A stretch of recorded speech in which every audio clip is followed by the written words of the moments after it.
The moment I understood what my mother-in-law said in Italian, my 22-year marriage cracked wide open. But here's the thing, she had no idea I could understand every single word. I met David at a hospital fundraiser in the spring of 2001. I was 32 years old, working as a registered nurse in the pediatric wing of St. Mary's Hospital in Boston. He was 35, a financial analyst with a firm downtown, wearing a perfectly tailored suit that made him stand out in a room full of doctors in rumpled scrubs. His family had donated generously to the children's wing, and he'd come to represent them at the gala. When he approached me at the refreshment table, his smile was warm and genuine. We talked for 2 hours straight. He told me about growing up in the North End, the Italian neighborhood, how his parents had emigrated from Naples before he was born. He described Sunday dinners with aunts, uncles, cousins, spilling out of his grandmother's tiny apartment, everyone talking over each other in rapid Italian. It sounded wonderful, loud and chaotic and full of love. I grew up in a quiet house in Vermont, just me and my father after my mother passed when I was 8. Our dinners were silent affairs, the clink of silverware, the only sound. The idea of a big, boisterous family felt like something out of a movie. David was attentive in those early months. He'd leave notes on my car windshield when he knew I was working a double shift. He brought me coffee exactly how I liked it. He listened when I talked about the kids I cared for, the tiny patients fighting battles bigger than themselves. 6 months later, he proposed at the same fundraiser where we'd met. His entire family was there. I realized later he'd planned it that way. His mother, Rosa, embraced me with tears in her eyes, speaking in rapid Italian. David translated, "She says she's so happy that you'll be the daughter she always wanted." I should have noticed then. The way she looked at me while speaking to David, the way his sisters exchanged glances. But I was 32, in love, and believed that marrying into a big family meant I'd finally have what I'd lost when I was 8 years old. We married in the fall of 2002. The wedding was enormous, over 200 people, most of whom I'd never met. The ceremony was beautiful, but during the reception, I sat at the head table watching David's family cluster together, speaking Italian, laughing at jokes I couldn't understand. When I tried to join conversations, they'd switch to heavily accented English, speaking slowly like I was a child, before drifting back to Italian within minutes. David would pat my hand. "They're just more comfortable in Italian, sweetheart. They'll warm up." They never did. The first year of marriage was an adjustment. We moved into a small house in Medford, close enough to David's parents that Rosa could drop by unannounced, which she did at least 3 times a week. She'd walk through my home, running her finger along surfaces, speaking to David in Italian while I stood there smiling like an idiot. "What did she say?" I'd ask after she left. "Oh, just that the house looks nice. She's happy for us." But his jaw would be tight, and he'd be distant the rest of the evening. When I got pregnant 6 months into our marriage, I thought everything would change. I was wrong. I miscarried at 10 weeks. Rosa came to the hospital, sat beside David, spoke to him in low Italian while I lay in the bed, my body cramping, my heart breaking. She never looked at me, not once. David held my hand but kept glancing at his mother, responding to her in Italian. "What is she saying?" I asked, my voice hoarse from crying. "She's just praying for us. For another chance." We tried again, and again, 3 more miscarriages over the next 4 years. Each time, Rosa would arrive at the hospital speaking Italian to David. Each time, I'd lie there invisible. After the 4th loss, the doctor suggested we see a fertility specialist. We did. Tests, procedures, shots that left bruises across my stomach. David came to some appointments, but more often, I went alone. When I'd call him at work to tell him the results, he'd say, "Let me call you back," and I'd hear his mother's voice in the background. The fertility treatments failed. By 2008, we'd accepted we wouldn't have children. I threw myself into work, picking up extra shifts, spending 12-hour days with other people's children while my own home stayed empty. David started working longer hours too. We'd have dinner in silence, the same silence I'd grown up with, the exact thing I thought I was escaping. Sometimes Rosa would call during dinner, and he'd take the phone into his study, speaking Italian for an hour while his food got cold. I'd ask what she wanted. "Just checking in," he'd say. But his eyes wouldn't meet mine. The financial control started so gradually I barely noticed. David suggested we consolidate our bank accounts easier to manage, he said. I agreed. Then he suggested I didn't need to work full-time anymore, that the hospital hours were too demanding. We could live on his salary, plenty of room for my paychecks to go into savings. Except I never saw those savings. When I'd ask about our accounts, he'd show me statements for our joint checking, but would get irritated if I pressed about the rest. I handle the finances, Grace. That's what I do for a living. Don't you trust me? I trusted him. That was the problem. By 2010, I'd cut my hours to part-time. By 2012, I'd quit entirely. David said it made sense. I was 43. Maybe it was time to relax, enjoy life. We had his income. We were comfortable. But I never had my own money. Credit cards were in his name. The mortgage, the car loans, the utilities, everything was in his name. When I mentioned wanting my own credit card, just for emergencies, he'd laugh. What do you need that for? Just use the household card. It's easier. Easier for whom? I wondered. But I didn't push. Rosa's visits increased. She had a key to our house. David gave it to her without asking me. She'd let herself in while I was grocery shopping, and I'd come home to find her rearranging my kitchen cabinets, speaking to David in Italian about how disorganized I was. She's just trying to help, David would say. It didn't feel like help. It felt like invasion. His sisters Francesca and Maria would visit too, always speaking Italian around me. They'd walk through my home commenting on things. I could tell by their tones and gestures, but never translating. David would laugh along with their jokes. I'd stand there with a frozen smile, waiting for someone to let me in on what was funny. Nobody ever did. Why don't you learn Italian? My friend Beth suggested one day over coffee. We'd worked together at the hospital, and she was one of the few people I still saw regularly. I've suggested it to David, I said. He says it's too hard, that I'd never pick it up as an adult, that his mother's dialect is so specific it would confuse me. Beth raised an eyebrow. Grace? You learned medical terminology and you can pronounce pharmaceuticals that look like alphabet soup? You're telling me you can't learn Italian? Something in her tone bothered me, like she was trying to tell me something she couldn't say directly. That night, I Googled learning Italian as an adult. Dozens of apps, online courses, community college classes. It wasn't impossible. Millions of adults learned new languages every year. Why had David told me I couldn't? I downloaded an app called Lingua, started with basics, hello, goodbye, how are you? I'd practice during my morning walks, before David woke up. 15 minutes a day. The app made it into a game, little rewards for streaks and achievements. Within a month, I could pick out words here and there when Rosa called bambini children, soldi money, stupida stupid. That last one came up a lot. I didn't tell David. Some instinct made me keep it secret. I expanded my learning, downloaded podcasts for intermediate Italian speakers, found YouTube channels teaching Neapolitan dialect. I'd listen while cooking dinner, earbuds in, pretending I was listening to audiobooks. 6 months in, I could follow simple conversations. A year in, I could understand about 60% of what Rosa said on the phone. 2 years in, I was nearly fluent. And what I was hearing made my blood run cold. Have you convinced her to sign the papers yet? Rosa asked during one phone call in 2014. I was upstairs folding laundry, but I could hear David's voice drifting up from his study. Not yet, Mama. I'm working on it. Work faster. The lawyer says the longer you wait, the more complicated it becomes.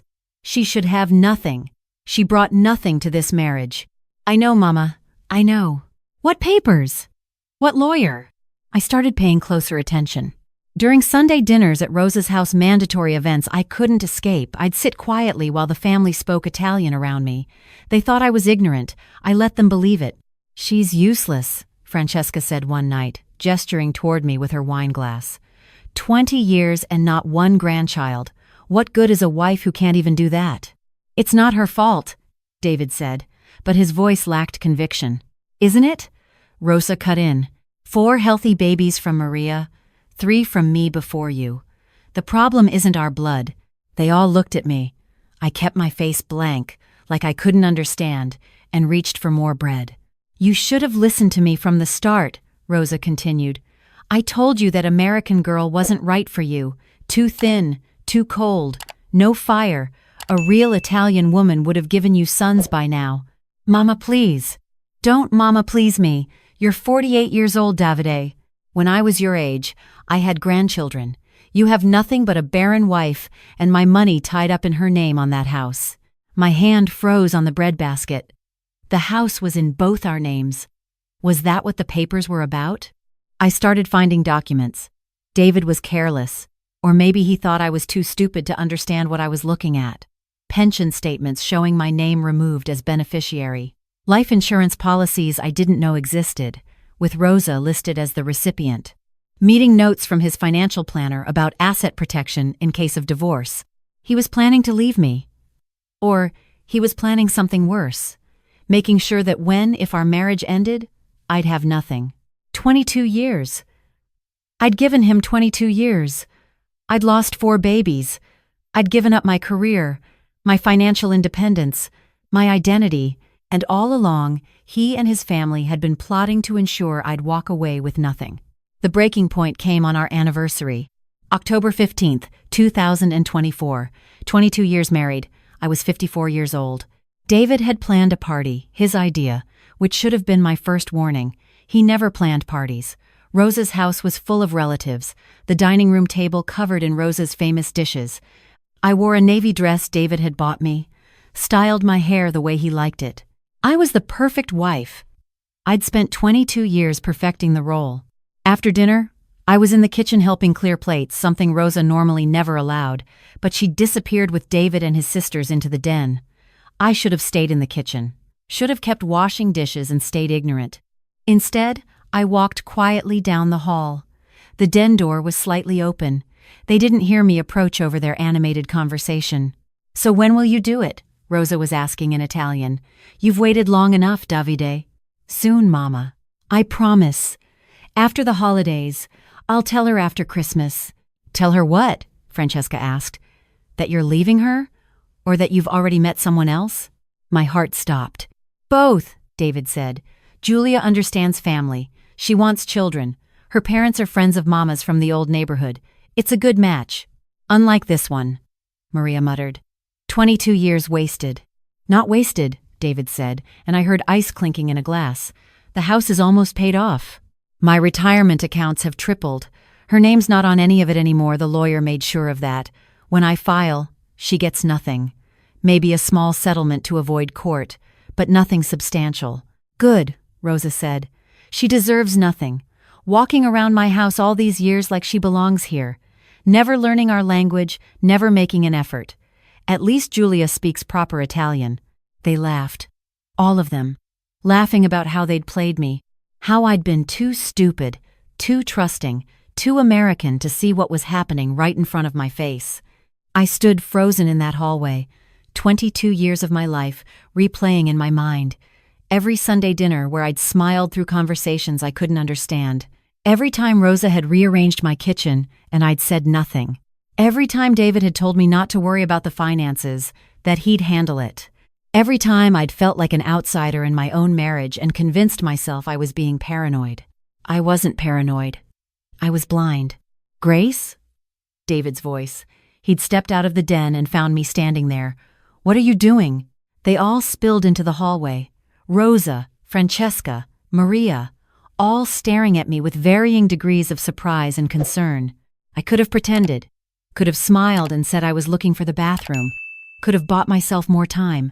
Instead, I looked directly at Rosa and said in perfect Italian, with the correct Neapolitan accent, "I understand every word you've been saying for the past 3 years."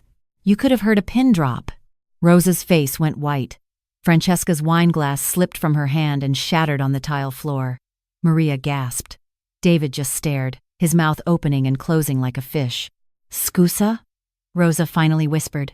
"You heard me," I continued in Italian. "Every Sunday dinner, every phone call, every snide comment. You thought I was too stupid to understand. I heard it all." "Grace," David started in English, but I cut him off, still speaking Italian. Don't you dare. 22 years, David. 22 years I gave you. I lost 4 babies. I gave up my career. I gave up everything. And all this time, you were planning to throw me away like garbage." "It's not I didn't," he stumbled over his words, switching between English and Italian. "You did," I said. my voice steady even though I was shaking. You and your mother and your sisters, you all did. You made me feel crazy. You made me doubt myself. You isolated me and controlled me and made sure I had nothing of my own. And you laughed about it. Rosa found her voice, switching to rapid Italian. Too fast, too angry. You sneaky little, how dare you deceive us? Deceive you? I laughed, a harsh sound even to my own ears. I learned a language. You spent over 2 decades plotting to rob me of everything I built with your son. We're not the same. I turned to David. His face had gone from pale to red. Who's Julia? He couldn't answer. Who is she, David? A friend, he finally muttered. A friend you're planning to marry after you divorce me and leave me with nothing? Rosa stepped forward. You don't understand our ways. In our culture, family comes first. You were never really family. You couldn't give us grandchildren. I had 4 miscarriages, my voice cracked. 4. And every single time, you came to the hospital and spoke Italian to your son while I was losing babies. You never once asked me how I was feeling. You never once treated me like I mattered. Because to you, I didn't. I was just the incubator that didn't work. That's not fair, Francesca said. Fair? I looked at her. You want to talk about fair? I heard what you said about me tonight. Useless, you called me. Barren. Like I'm livestock that didn't produce. The kitchen had filled with other relatives now, drawn by the raised voices, everyone staring. Good. Let them all hear it. I switched back to English, looking at David. I want you to know something. I'm not the stupid American girl your mother thought I was. Tomorrow morning, I'm calling a lawyer. A good one. And we're going to go over every single financial document from the last 22 years. Every pension, every account, every asset. And if I find out you've been hiding marital property, which I'm betting you have, I'm going after all of it. Grace, please. I'm not done. My voice was cold now. Calm. I'm also calling Beth. Remember Beth? My friend from the hospital? The one whose husband is a forensic accountant? Funny how things work out. And then I'm going to get my nursing license renewed and get my life back, the life I gave up for you. Rosa said something in Italian, something vulgar. I caught enough of it, but I didn't respond. I looked at her, this woman who'd made me feel small for 22 years, and felt nothing but pity. I spent half my life trying to earn your approval, I said to her in Italian. Trying to be good enough, Italian enough, whatever enough.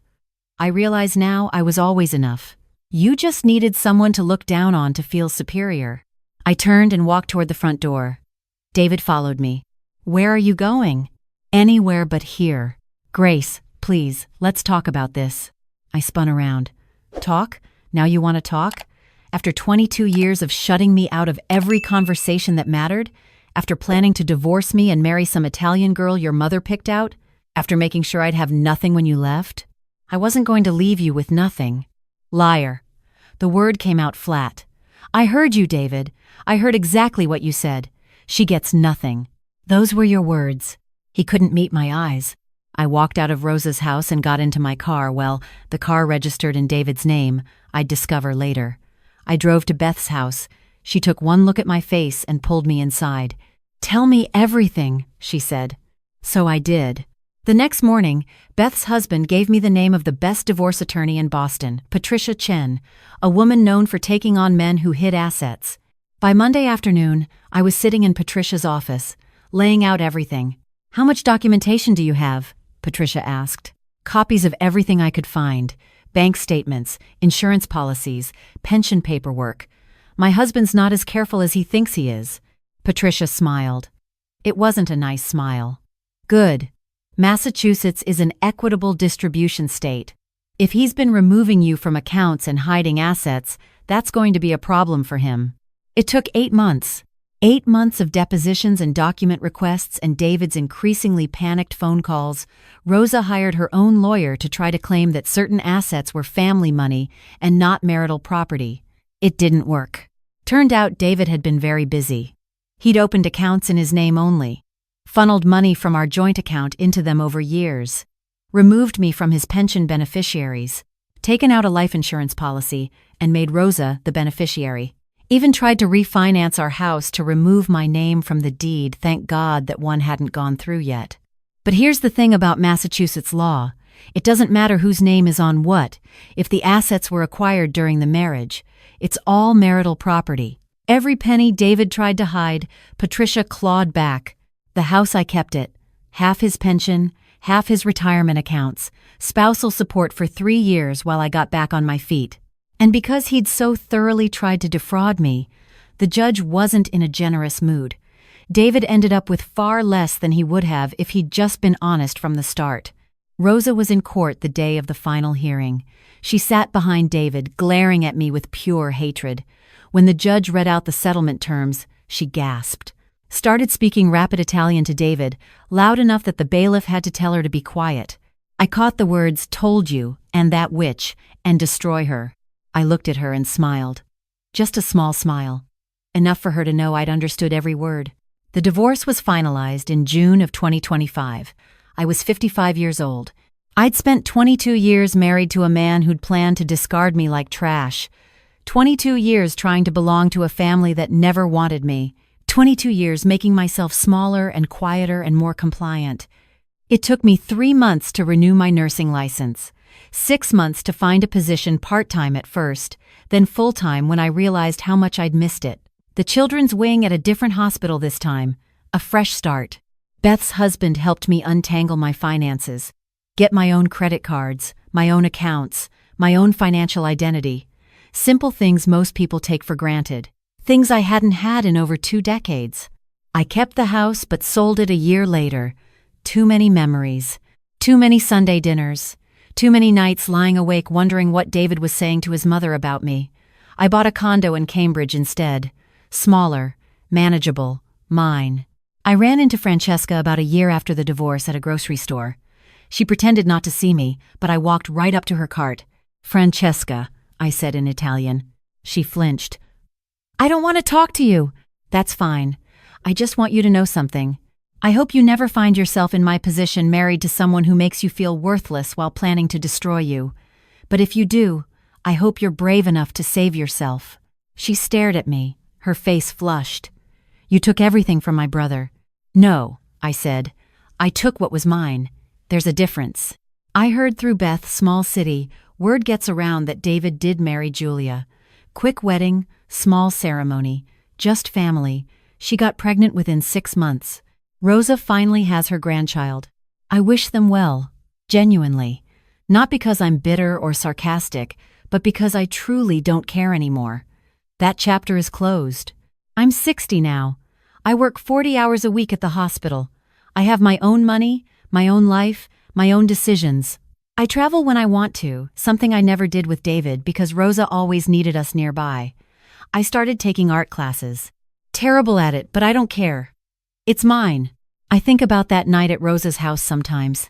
Standing in the hallway, hearing David discuss my disposal like I was a business transaction. Hearing Rosa laugh about how stupid I was.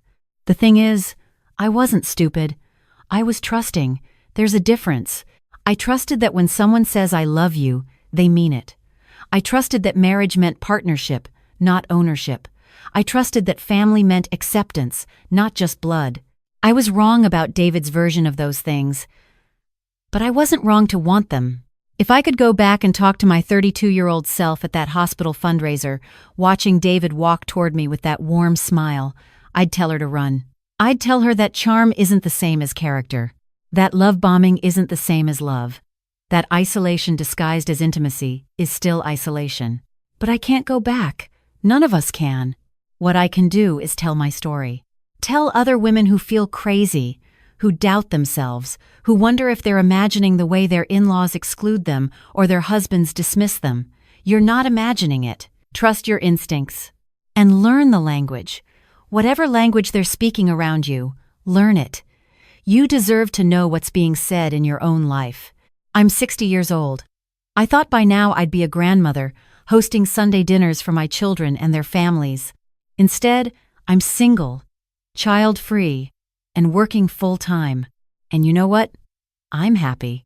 Genuinely, completely happy in a way I never was in that big house in Medford, cooking meals for a husband who was counting down the days until he could leave me. It's never too late. That's what I want you to take from this. Whether you're 30 or 50 or 70, it's never too late to choose yourself, to leave the relationship that's killing you slowly, to stand up to the family that treats you like garbage. It's never too late to learn you deserve better. I learned Italian, and it set me free. What language do you need to learn?